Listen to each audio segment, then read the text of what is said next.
This is Greg Tepper with the Tepper Group. Thank you for tuning in. If this is valuable for you, if you like the video, please remember to thumbs up. And if you like the content that we've been providing, please do subscribe. All right, so I love data. Part of what I do is research, love looking at graphs, love checking out numbers just to see what trends are happening. And this economic data we get is from our just a very large financial partner financial institution as part of our place company. And so this is the real estate data that we get for them. It's awesome. And so if you're like me, I love just digging into numbers. Keep in mind, this is looking at the whole nation. This is the overall trend, your particular market, whether it's New Orleans, Baton Rouge, Manville, Covington, Slidell, or some other place else in the country, right, is going to be different. And even in your own micro metro area market, there's going to be little sub-markets. So this is overall, but we can take this and we can identify the trends. Remember, we're talking about the housing crash that is coming, that isn't really coming. So now is still a good time to buy the house. It might be the best time to buy the house. I'm going to show you why. So first graph, inventory of existing homes has compressed, meaning there's less homes for sale after increasing in 2022, right? Pay attention to, here we are, COVID. This is the COVID area right here. Pre-COVID inventory. COVID ate up all the inventory because people didn't want to sell. High demand, low supply, prices increased. Inventory has not recovered. It started coming up, going back down. Going back down because the existing pool of buyers buying up what's available, and there has not been the rush of inventory that we were hoping that would come in. So if you were involved in real estate in 2008, 9, or 10, and you saw the rush of foreclosures coming in, there was suddenly this wave of homes that came on the market that pushed prices down because you had high supply, low demand. That's not the case here. I'm going to show you in a few slides how come that wave of foreclosures is not coming. So, low inventory. Next slide. Home ownership rate has increased this year. It means more people are buying homes despite the interest rates being 7% or more.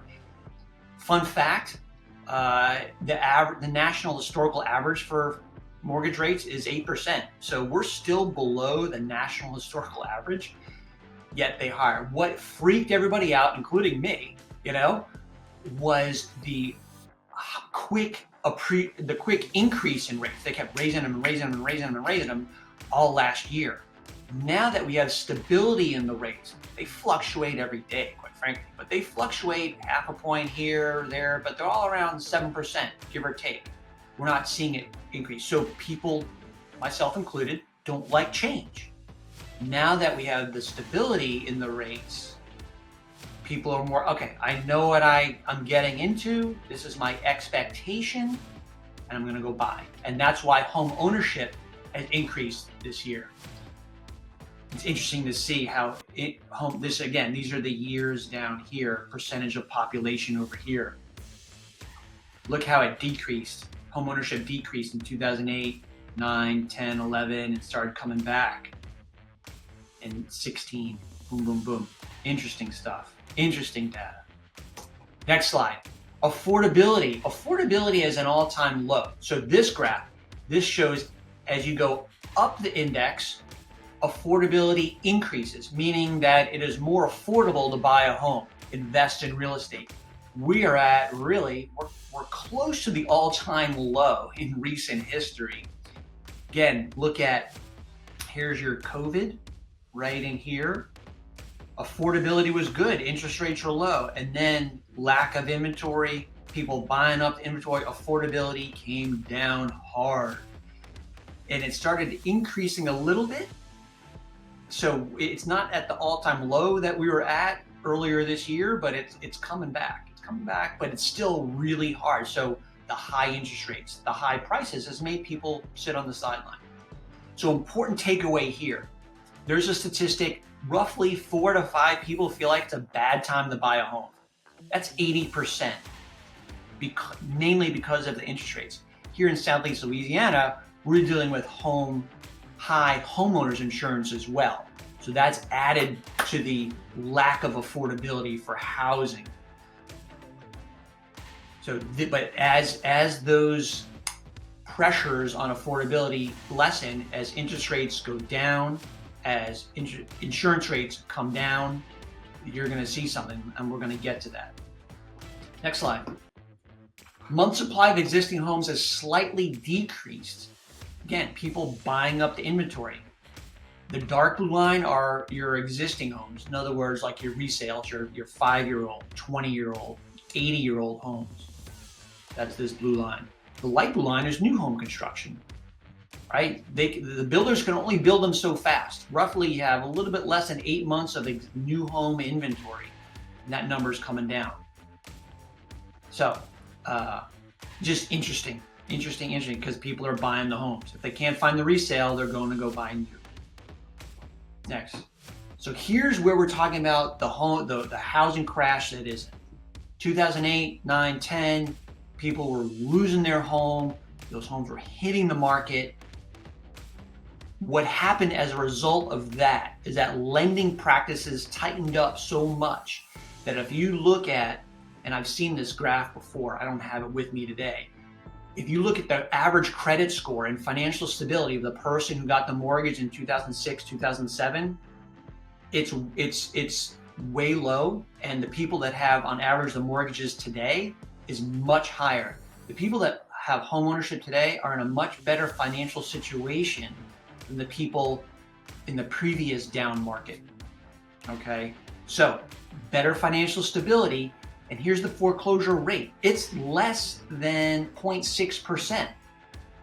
Here's your high in 2008, 9, and 10. It was over 4.5% of the foreclosure rate. Here, we're almost at a recent historical low. Look at 1997, 1993, 1989. I graduated high school that year, okay? It hasn't been this low in a very long time. So where are the foreclosures coming from if the foreclosure rate's very low? The answer is they're not. Okay, this is what we're dealing with. Because, now come here we're going to close the loop on this. Here's this next slide. Percentage of borrowers with negative equity. 2% of borrowers have negative equity. Right? Going back in your years, look at the people with negative equity in their homes. Almost a quarter of the homes in the country back in like 2011 had negative equity. Look at it today, 2%. So if I'm late on my house payment and there's low inventory and there's buyer demand, buyers are comfortable buying because we've seen it. Home ownership rate is increasing, right? In that previous slide.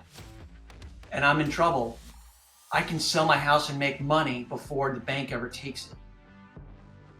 People have enough equity in their home. There's enough value in their real estate that if they're in a financial bind, they can go ahead and they can sell their home before they get into a foreclosure. That's the point. That's why the housing crash is not coming as a foreclosure wave. It's just not. And there's no signs of any other inventory coming on the market. Builders can only build so fast. Why is suddenly most of the US population going to put their home on the market? The answer is they're not. So then what happens? If you have people waiting on the sideline, if 4 to 5 buyers feel like it's not a good time to buy and they're going to wait for rates to go down, 80% of buyers feel like it's not a good time to buy. That is called pent-up demand. If interest rates drop a point from, just call it on average, 7% down to 6%, you're going to get more buyers coming onto the market, chasing after a limited supply of homes. What happens to prices then? That's right. They go up again. They start appreciating again, and you get into these competitive bidding matches. So as a buyer, if you're thinking, well, I'm going to wait for rates to come down, and you're going to wait on the sidelines, you might be paying more for a property in a year from now, okay? And having a higher note, waiting to save that 1 percentage point. Point being, if you're comfortable buying now, in other words, you're in a financial position to buy now, buy now. Marry the house, date the rate. You can always refinance later. Build equity now, refinance later. That way you're paying potentially at a lower price point today, because there's demand, there's pent up demand, and there's limited supply. Makes sense? I hope this makes sense for everybody. Really interesting data. I hope you feel that way. I geek out on this. Next slide. All right. Mortgage rate forecast. And this just reinforces what we just talked about. Our financial partner thinks mortgage rates are going to come down to 6.4% by the end of the year. Personally, I don't think that's going to be the case. I think they're going to hang out closer to 7. The way the Fed has been acting, it's like remember how quickly they raised rates. There's going to be another rate increase before the end of the year. So I think you're going to be very conservative on lowering the rates. Maybe into 2024 we get, into the 6s. If it was into the high 5s, like holy cow, again, that's going to push, those pent up buyers, that pent up demand, they're going to rush into the market. They're going to eat up the existing inventory, pushing prices even higher. And maybe we do another video where we can show you the difference if I buy now and pay the rate now versus 2 years from now, and the prices increase. Like, what does that look like? How much more am I paying per month? Like, that's the thing. It's like a practical application. Like, per month, your monthly payment's going to go up if prices continue to increase while you're waiting for the lower rate. Marry the house, date the rate. Go find the house now. So yes, I'm biased. You may feel differently. Please do your own research. Check out your own stuff. By all means, do the research. This is hardcore financial data. This is awesome data. And when you just think it through, it makes a lot of sense. And if you want to talk about the numbers, like, okay, what if prices went up 10%, in a year from now, or 3% in a year from now, and the rates, like, what's my difference in payment? I'm happy to walk you through that math. Our team is happy to walk you through the math and show you the benefit of buying now before prices continue to increase. So I hope this is of value to you. By all means, please, if it is, like the video, subscribe to the channel, because we're going to keep sending you just valuable information that just impacts your life. You can build wealth through real estate, that you can have a higher net worth through owning your own home, and help you make the most of your real estate. So thank you so much for tuning in. Until next time, bye-bye. Hello, my name is Blake DeBott. I'm with Magnolia Home and Auto. Living in the Gulf South means we must always be prepared for the possibility of a hurricane arriving with little warning. To ensure you're ready in case a storm heads our way, here are a few essential tasks to be handled beforehand. Number 1, review your insurance policy. Double check that your policy is active and hasn't been canceled. Sometimes cancellation notices can get lost, leaving you without coverage. Confirm that your policy is in place and has been paid. Take the time to understand your coverages and deductibles, and don't hesitate to discuss any uncertainties with your agent. Number 2, gather important documents. If you have flood or homeowner's insurance, make sure you have copies of the policy's declaration page. Be sure to take these documents with you if you have to evacuate. Number 3, keep contact information handy. Obtain direct contact numbers for your insurance carrier so you can file a claim if necessary. During a storm, power outages may make it difficult to reach your agent, so having the carrier's contact information on hand will help you start the claims process promptly. Number 4, document your belongings. Prior to a hurricane's arrival, take video and photos of your home and its contents. This documentation should include all interior furniture, electronics, clothing, and other valuables. Don't forget to capture the entire exterior of your home, including the roof's condition, as well as any detached structures. By completing these tasks in advance, you can better protect yourself and your property in case of a storm. Being prepared ensures a smoother claims process and gives you peace of mind during uncertain times. If you have any questions, don't hesitate to reach out via phone or email, and stay safe.